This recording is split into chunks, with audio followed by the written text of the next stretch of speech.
Sesungguhnya Allah Subhanahu wa taala sungguh yadhaku, tertawa fi haqqillah ar-ridha, ya, karena tertawa itu kan taghyirul halat. Orang tertawa itu adalah merubah keadaan dari muka. Orang kalau tertawa mukanya itu berubah, itu namanya taghyirul halat. Dari yang semula biasa, ketika tertawa ada kulit yang ada keadaan yang berubah, maka keadaan sedih, bahagia, senang, itu ditunjukkan dengan keadaan muka yang berbeda-beda. Orang lagi sedih dengan orang yang lagi senang itu mukanya berbeda, dan juga orang yang ketika tertawa itu juga mukanya berbeda. Maka dan Allah Subhanahu wa taala la yajuzu taghyirul halat, dan bagi Allah perubahan itu la yajuzu, mustahil, ya, tidak diperbolehkan. Munazzahun berarti kalau Allah itu ada perubahan, sebagaimana orang yang tertawa, sedih, itu ada perubahan keadaan yang nampak di mukanya, maka berarti Allah sama dengan makhluk, sehingga munazzahun an dzalika, Allah itu tidak ada kesamaan dengan makhluk dari segi taghyirul halat, berubahnya keadaan dari keadaan senang, sedih, tertawa, diam, ya. Maka arti daripada yadhaku adalah bukan tertawa sebagaimana makhluk atau perubahan dari keadaan diam dan tertawa, sedih dan bahagia, tetapi arti daripada yadhaku adalah yarda, Allah ridha, ya, Allah ridha, dan Allah mengganjar atau memberikan pahala ila salasatin. Allah ridha, Allah senang, Allah suka ila salasatin, kepada 3 perkara. Jadi 3 hal ini, 3 perkara ini adalah sesuatu yang diridhai oleh Allah, yang manakala dilakukan yang bersangkutan akan mendapatkan ganjaran dan pahala dari Allah Subhanahu wa taala.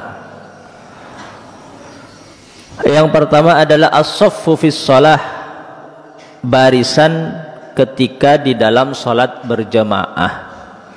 Barisan ketika di dalam salat berjamaah. Jadi ketika salat berjamaah,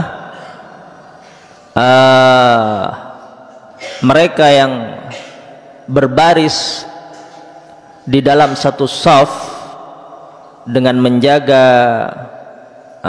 kesempurnaan daripada shaf, lurus dan rapat. Jadi sempurnanya shaf itu manakala ia lurus dan rapat, tidak cukup hanya lurus tapi tidak rapat, atau rapat tapi tidak lurus. Jadi sempurnanya shaf harus lurus dan rapat, dan itu adalah sesuatu yang diridhai, disukai oleh Allah Subhanahu wa taala, dan orang yang melaksanakannya akan mendapatkan ganjaran dan pahala dari Allah Subhanahu wa taala. Ini as-saffu fis shalah, barisan yang sempurna dengan menjaga kesempurnaan shaf, yaitu dengan merapatkan dan meluruskan shaf, baik berada di depan ataupun di belakang. Adapun ketika shaf itu berada di depan, maka itu pahala lain atau kesempurnaan lain selain kesempurnaan daripada merapatkan dan meluruskan shaf.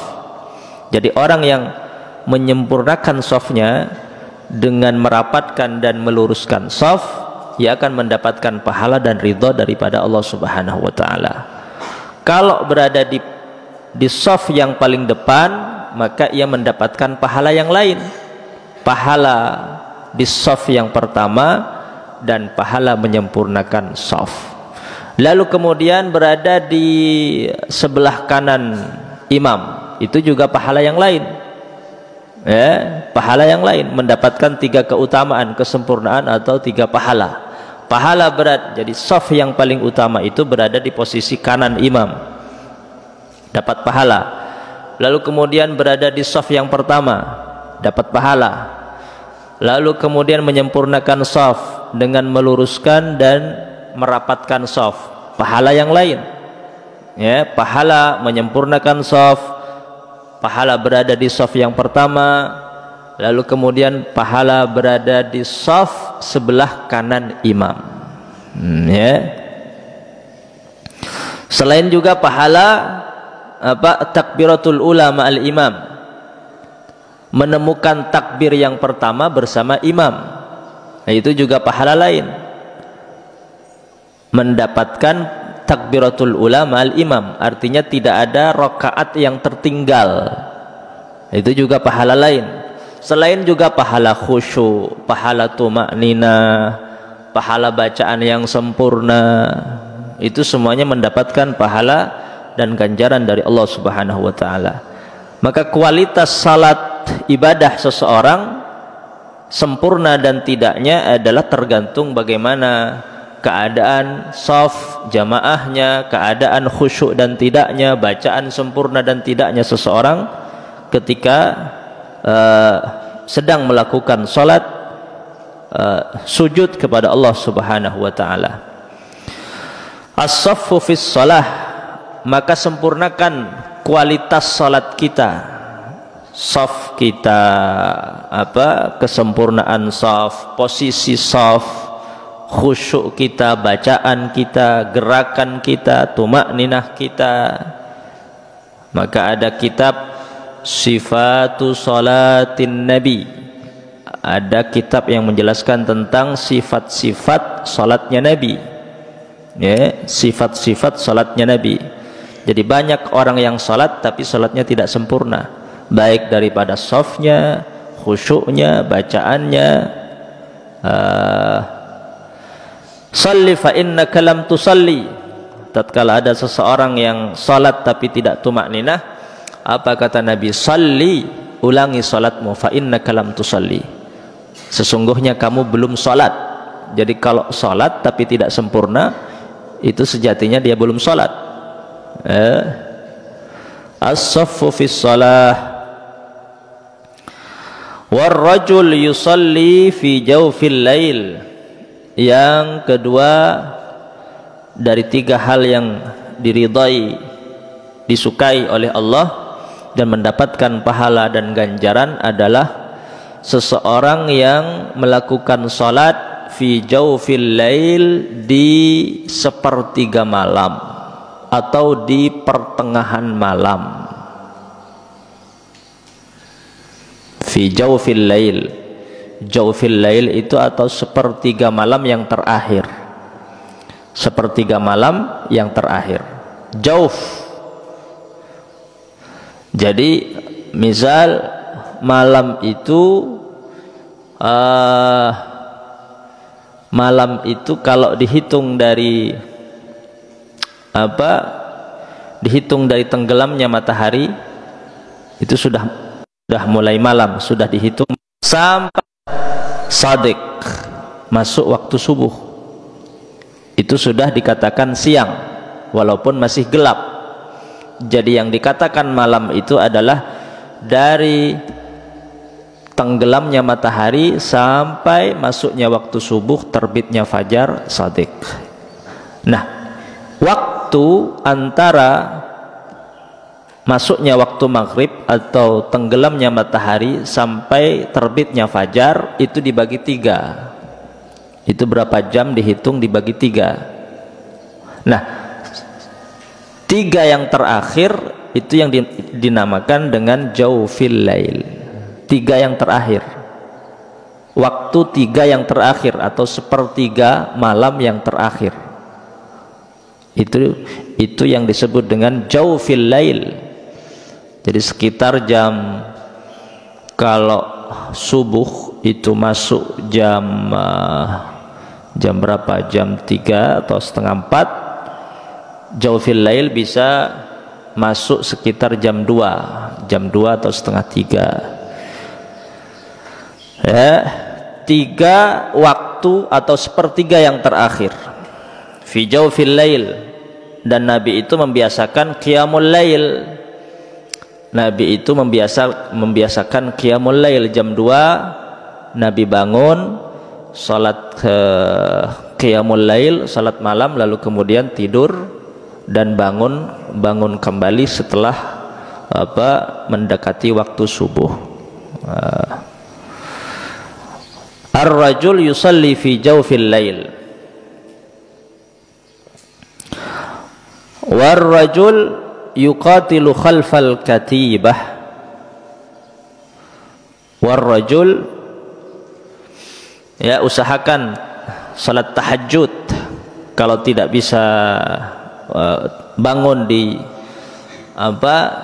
jam 2, setengah 3, usahakan paling tidak 20 menit sebelum masuknya waktu subuh, usahakan bangun untuk melakukan tahajud qiyamul lail, walaupun hanya 2 rakaat. 2 rakaat salat tahajud, lalu kemudian 3 rakaat salat witir.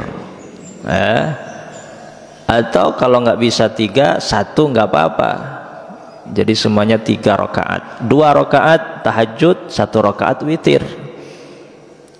Ya, belajar istiqomah, tidak perlu banyak, yang penting istiqomah. Jadi ahabbul a'mali ilallah atwamuha. Jadi amal yang paling dicintai oleh Allah itu bukan banyak dan sedikitnya, tapi adwamuha, yang diistiqomahkan, walaupun hanya 3 rakaat atau 2 rakaat setiap malam tahajud. Allah lebih menyukai orang yang bisa istiqomah daripada melakukan salat qiyamul lail atau salat sunnah mutlak dengan ratusan rakaat tapi tidak istiqomah. Atwamuha wa inqallah. Usahakan 2 rakaat tahajud, 3 atau 1 salat witir, lalu kemudian salat duha 4 rakaat, atau kalau nggak bisa 4, 2 rakaat, yang penting istiqomah. Ba'diyah salat maghrib 2 rakaat, qabliyah salat subuh 2 rakaat. Ya, itu dijaga. Qabliyah salat subuh, ba'diyah salat maghrib, lalu kemudian tahajud 2 rakaat dan ditutup dengan witir 1 ataupun 3 rakaat. Yang penting istiqomah. Kalau sudah bisa istiqomah, bisa ditambah witirnya, ditambah tahajudnya, ditambah duhanya, ditambah dengan harapan dan niat apa?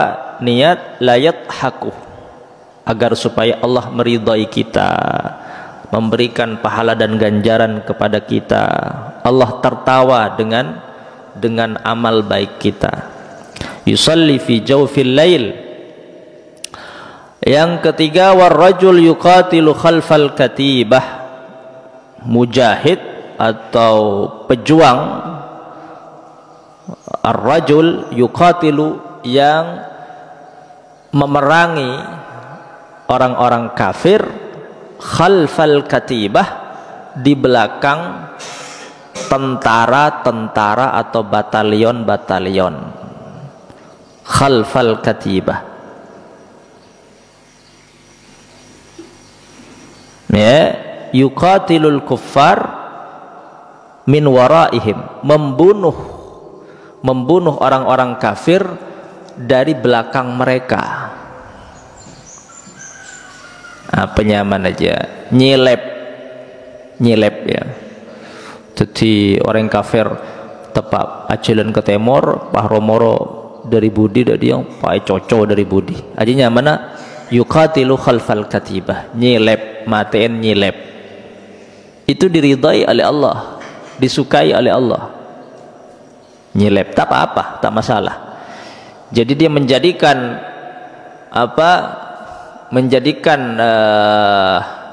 posisi di belakang batalion atau tentara orang-orang kafir itu katursi sebagai tameng tentara juga andi tameng andi apanya mana besar aja dah dia aja pada bi khalfal katibah, seakan-akan dia punya tameng untuk melawan orang-orang kafir. Tak masalah matiin orang kafir kalau nyilep dari budi tak sak-kasak, itu pahalanya besar dan mendapatkan ridha Allah Subhanahu wa taala. Kafir harbi benih orang-orang Cina ya bahagian seleb dari budi, nomor orang Cina seleb tak ajwa kafir muahid. Nah, orang-orang Kristen di Indonesia itu kafir muahid yang mendapatkan perlakuan yang sama untuk menjadi penduduk Indonesia dengan hak dan kewajiban yang sama sebagai rakyat dan penduduk Indonesia. Kan tak lanyala tak oleh saya lep tak oleh, tapi mun kafir harbi ya pada bireng Israel mati reng Palestina ya tak apa-apa mati bireng Palestina jaring mati reng Palestina aju harbi nyaman.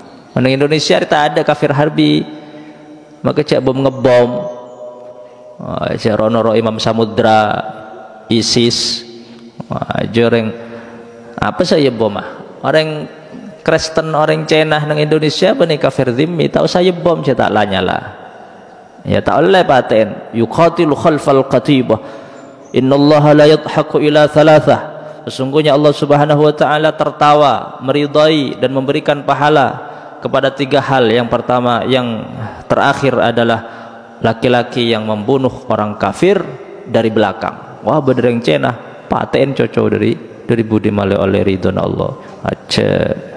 Jadi ini maksudnya al-kuffar orang kafir seharbi. Nang Indonesia tak ada kafir harbi, maka tak oleh maten orang kafir nang Indonesia tak oleh ya, atas dasar apa tak oleh, karena tak lanyala orang kafir di Indonesia, baik mereka adalah Hindu, Buddha, Kristen, Konghucu, semuanya berdampingan hidup bersama dan sama-sama mempunyai hak dan kewajiban yang sama-sama rakyat Indonesia.